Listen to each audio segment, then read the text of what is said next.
Matt Taibbi had a piece a couple of days ago about this, and this has been floating in the ether for some time.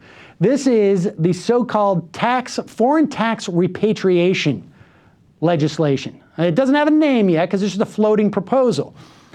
Right now, we have U.S. corporations who are basically hiding trillions of dollars overseas, and they can't repatriate that money without being subject to a 35% corporate tax rate. Now, we know that U.S. corporations find a lot of loopholes to not pay these taxes, but these companies basically want to bring it back into the country without having to do any dancing through hoops, and they want to bring it back at a 5% tax rate. They want a 30% tax discount. This happened once before in 2003 under the Bush administration. They called it the American Jobs Creation Act.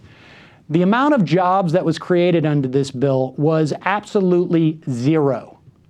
Zero. What happened was all of this money, these trillions of dollars, was repatriated. And the money, instead of being used for research and development, instead of being used to hire more people, was used essentially to buy back shares of their stock and drive the stock prices up, and they're off paying a huge dividend for shareholders and CEOs who get paid in stock options. That's what happened in 2003 and 2004 when they pulled this, and this is something that has bipartisan support. So think about this, right? Democrats want to come out of there and say we have revenue increases, so it's justifiable to cut Social Security. It's justifiable to cut Medicare. It's justifiable to cut Medicaid and crap all over poor people. But we got our revenue increases.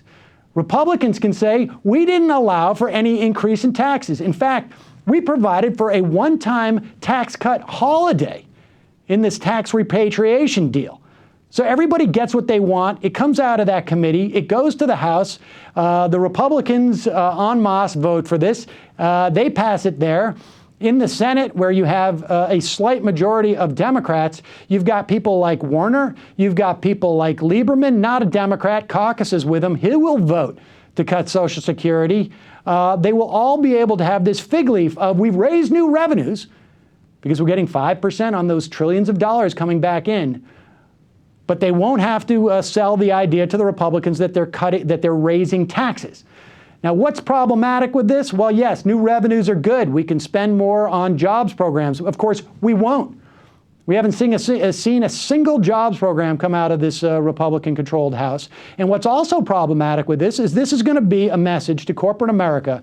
Here's the way that you can avoid paying taxes on those trillions of dollars you make overseas. Just wait. 5 or 6 years. That's a great return on investment. You save 30% in your taxes if you're willing to defer it by 6, 7, 8 years. And not only will we lose that money on the taxes that we should be getting from these corporations that are hiding their money overseas, it's going to encourage these corporations to hide more money overseas because they know they can get a discounted tax rate on it. This is going to be the bomb that they drop sometime in November, right around Thanksgiving. You're going to be enjoying your turkey, and all the while, you're going to get screwed.